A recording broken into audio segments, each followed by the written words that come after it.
video phone. David Williams and Ronald Young are now POWs. We are releasing the names because CNN has informed them informed their families that they have been captured. Now, they appear to be unharmed in the television footage. Iraqi television also showed pictures of their helicopter in a field today. They say farmers shot it down. The U.S. says it is not clear if the Apache was shot down or had mechanical problems. Tonight, the Pentagon tells CNN the helicopter has since been destroyed by coalition forces. Well, Iraq's on it about this time last night, just south of Baghdad. We now have a view of some of what went on. CNN's Carl Penhall was the embedded correspondent with the 11th Attack Helicopter Regiment of the Army's 5th Corps, and he's filed now on that attack. What I can tell you is that the other Apache helicopters that flew alongside that came under heavy anti-aircraft fire as they flew a mission to attack Republican Guard positions around the town of Karbala. The aim of the mission was to destroy some T-72 tank emplacements, up to 90 T-72 tanks in that region, and some heavy artillery pieces. But as the helicopters flew into the target area, they came under heavy anti-aircraft fire, both from military emplacements and also, commanders say, from residential areas, in an effort not to target civilians or cause possible civilian death. Then many of the helicopters didn't unleash their Hellfire missiles for fear of destroying homes and the like. On return to the airfield where these Apache helicopters are now, the pilots throughout the day today have been assessing the damage that they received to their craft. Not one of them has escaped without a bullet impact. Most of them have anything between 10 and 20 bullet impacts. One even had an engine blown off by a rocket-propelled grenade.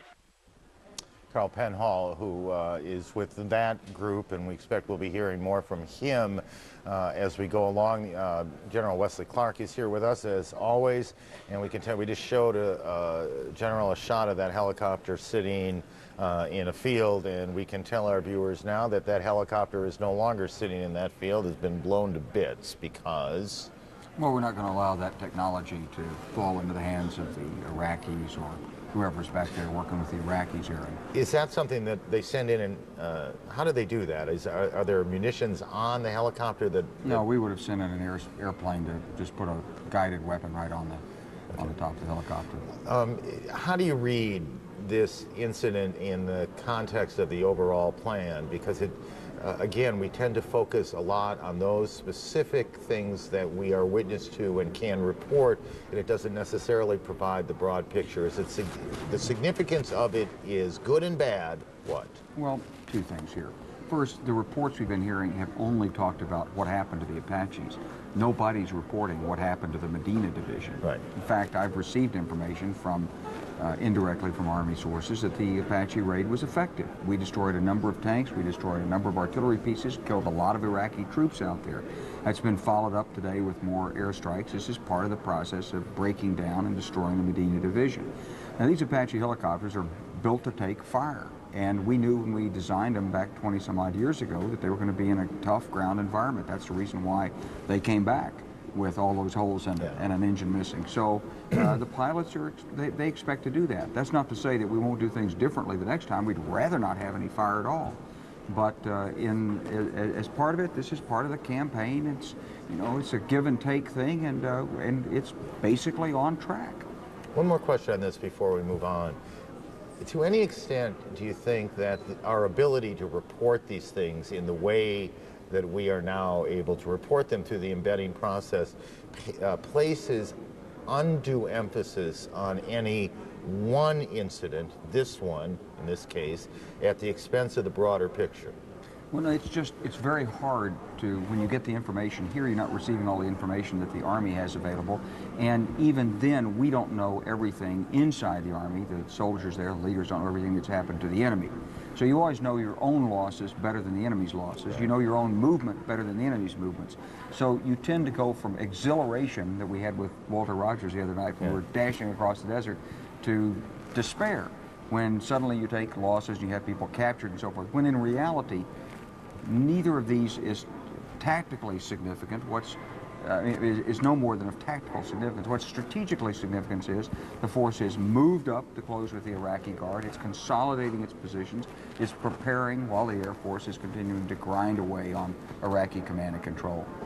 It's just a good thing to keep in mind that it seems to me that there is a large picture, and we'll deal a lot with the large picture tonight, but along the way we also deal with these snapshots, and we ought not get, all of us who are learning about this and in our case reporting on it, ought not get confused about it. It's about 6:10 in the morning in Baghdad now on a Tuesday morning. Quiet there now. There has been some activity, some explosions heard last night, Baghdad time last night. And you heard in the update some reporting that the airport, Saddam Hussein Airport, has been under attack. I think it is generally believed that the coalition would rather not destroy that airport completely because they would only then have to go in and build it, but obviously they have decided to do some damage to it or around to it, and we keep our eye on Baghdad as we go. The other major storyline tonight is, again, as it was last night, the story of prisoners of war. 2 more Americans taken prisoner of war today, 2 helicopter pilots. Technically, one would have been the weapons operator sitting in the front seat and the pilot sitting in the back seat, though both are certainly capable of flying and both have controls to fly if they had to. Those are the young men. Ronald Young, his family lives outside of Atlanta here, and CNN's Susan Candiotti has talked with them. She talked with the family earlier. I guess I just said that, Susan, so I'm now repeated myself for the first time tonight. Susan, good evening.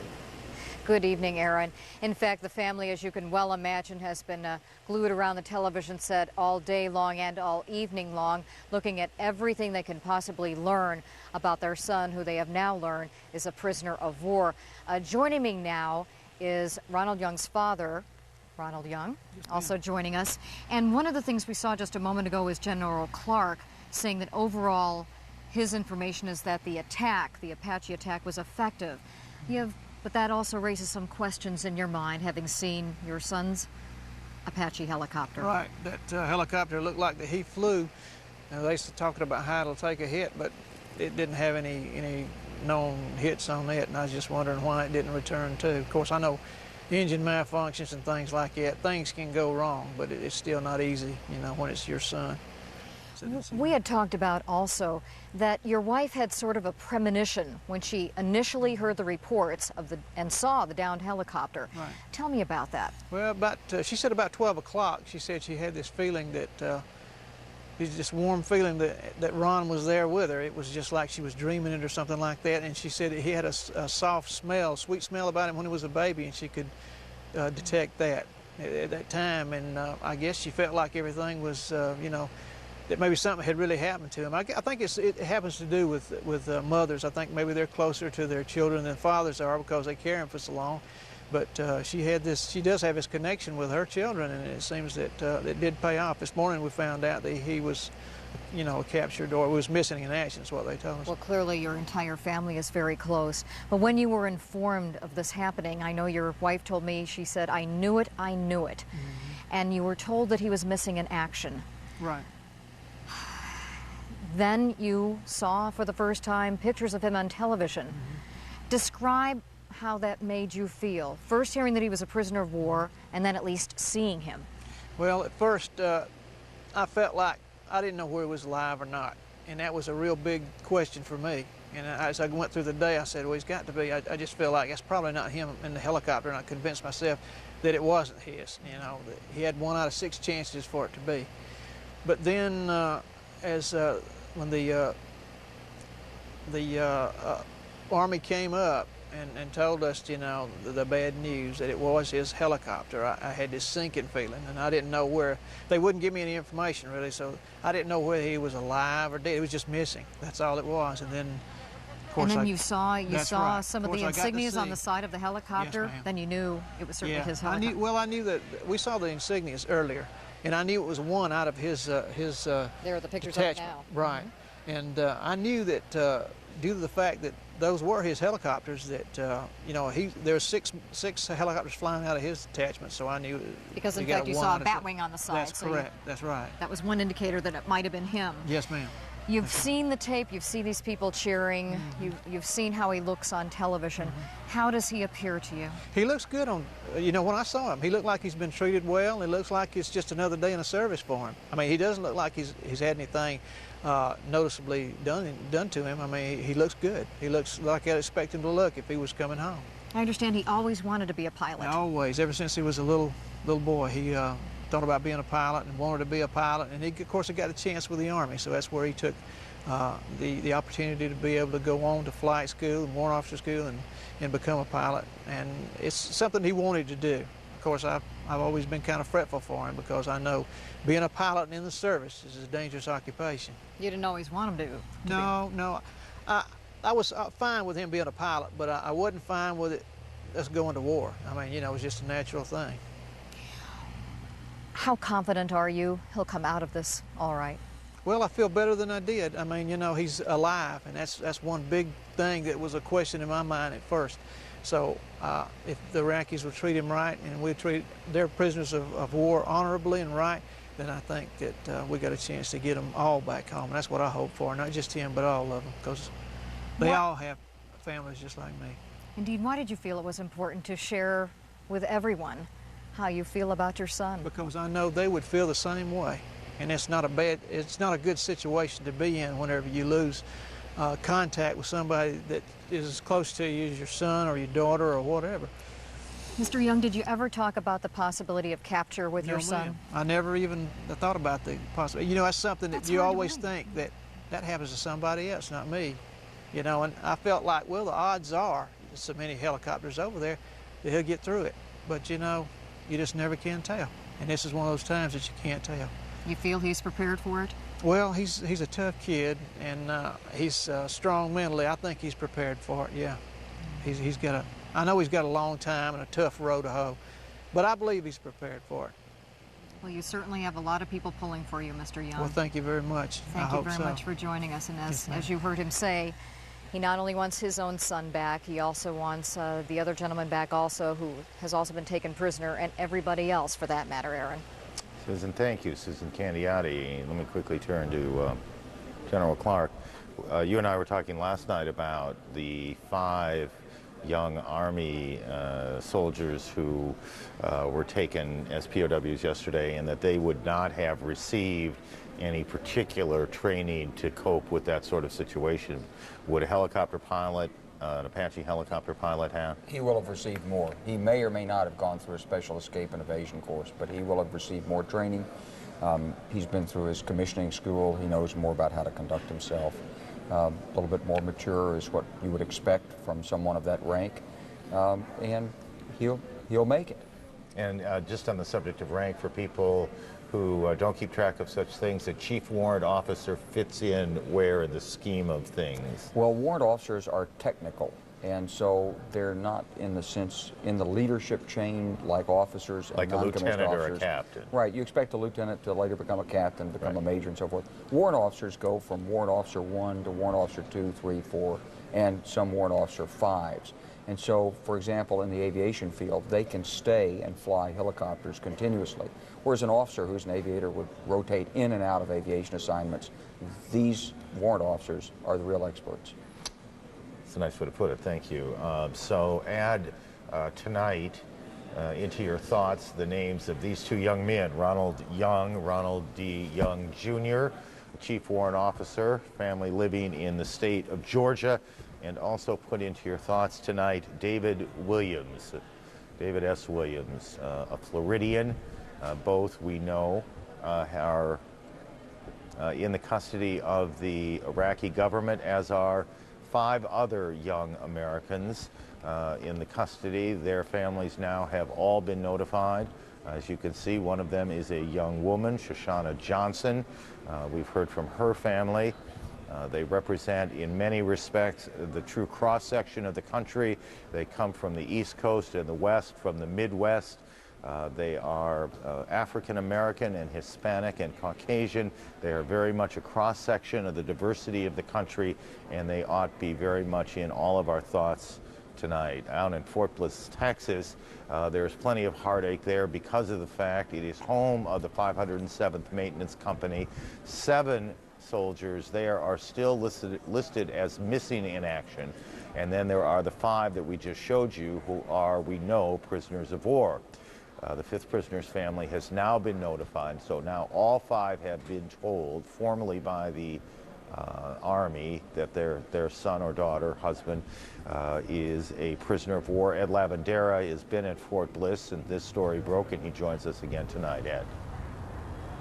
Hi, Aaron. Well, you mentioned just a short while ago that Shoshana Johnson being the female prisoner of war.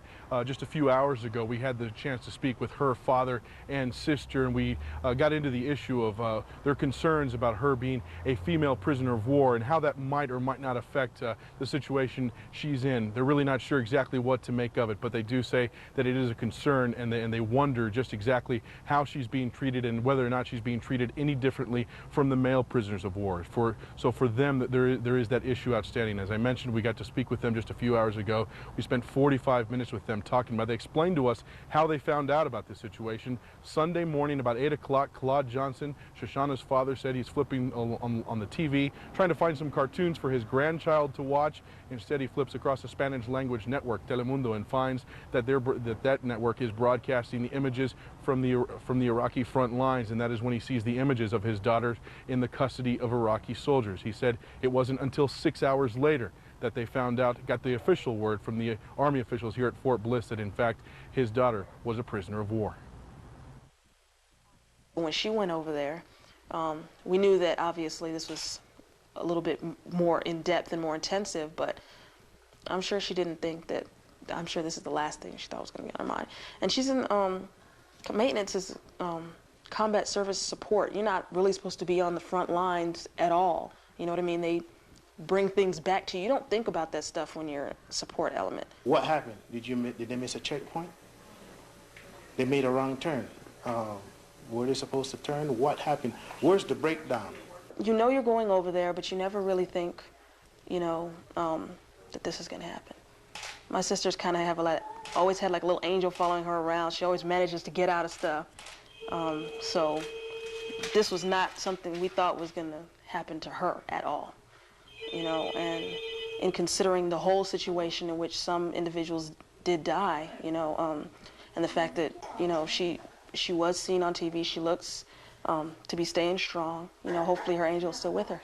I'm hoping that because it was a big televised issue, that they will comply at least to show that they're not as much as the animals that they're portrayed to be. Shoshana Johnson comes from a family, a military family. Her father you just heard from is a 20-year Army veteran. He's also a veteran of the 1991 Gulf War. Her sister that you just heard from as well, Nikki Johnson, is an Army captain based out of Fort Lee, Virginia. So they say that that background helps them cope with what's going on. But at some point you just stop being a military person and you become family, a mother, father, and a sister as well. And that is when the tears start to flow, they say. So as you've seen them very confident and stoic there, they do say that the last couple of days have been extremely emotional for them. And they also say, Aaron, that they have had very little contact with the officials here at Fort Bliss. And by the way, we've been here at Fort Bliss since Sunday. There have been several briefings that have been scheduled and canceled to talk about this. Officials here at this base say that that is per the guidance of the Pentagon that has asked them not to comment publicly on any of the details of this case until they get a little bit clearer picture as to what has happened with the 5 POWs there in Iraq. Well, it's, and correct me if I'm wrong here, it's not simply the 5 POWs because they know about the 5 POWs. They've seen them.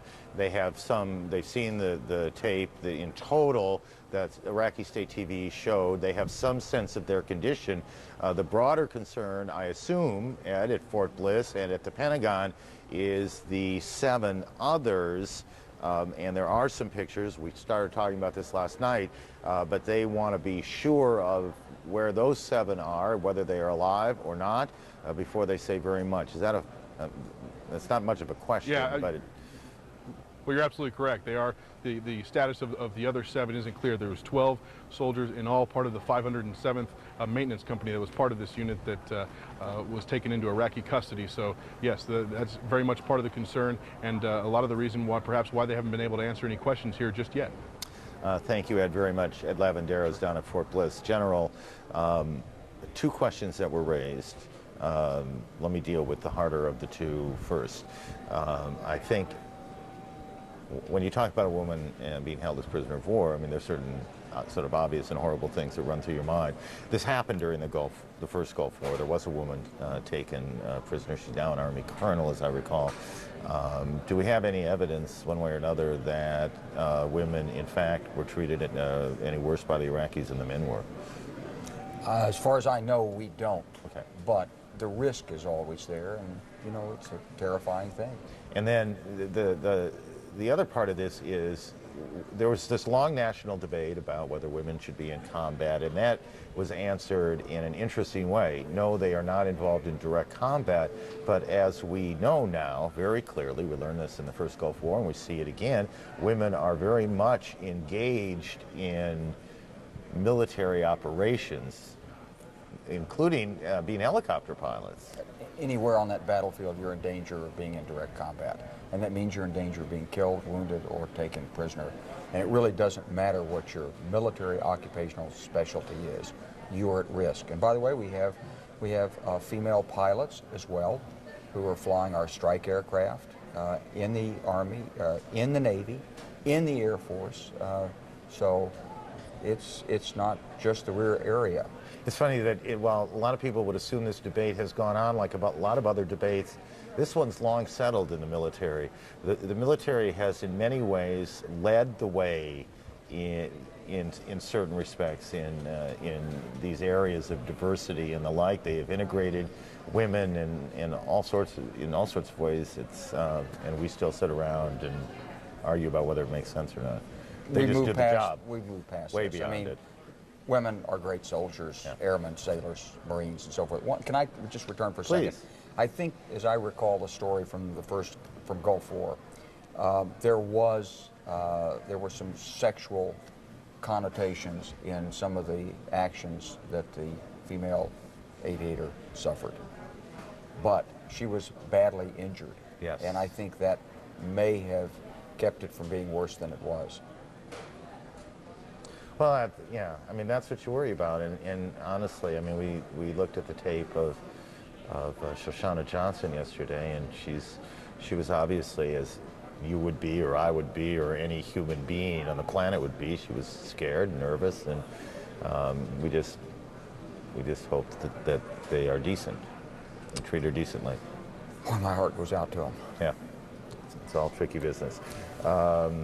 We'll take a look at some of the politics of all of this as we go to the White House, other places, and obviously out to the battlefield too. We'll take a short break. First, our coverage continues in just a moment.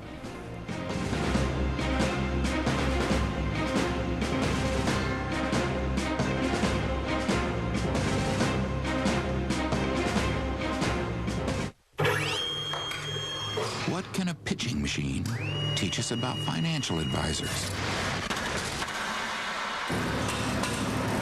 Working with one can leave you better prepared. At Wachovia Securities, we learn from the world around us and provide financial advice for whatever comes your way. Together, we can achieve uncommon results. Wachovia Securities. CNN puts you alongside the troops with soldiers. Walter Rogers, Dr. Sanjay Gupta, Brian Chilcote with sailors. Frank Buckley, Kira Phillips, Gary Stryker with airmen. Gary Tuckman, Bob Franken with Marines. Jason Bellini, Art Harris, Martin Savage. Plus, CNN joins forces with top news organizations and our network of affiliates to put more reporters in the region than anyone. No one gets you closer than CNN, the most trusted name in news. As the war in Iraq continues, CNN is there. From the front lines to the home front, around the world, around the clock. When you need to know, stay with CNN, the most trusted name in news.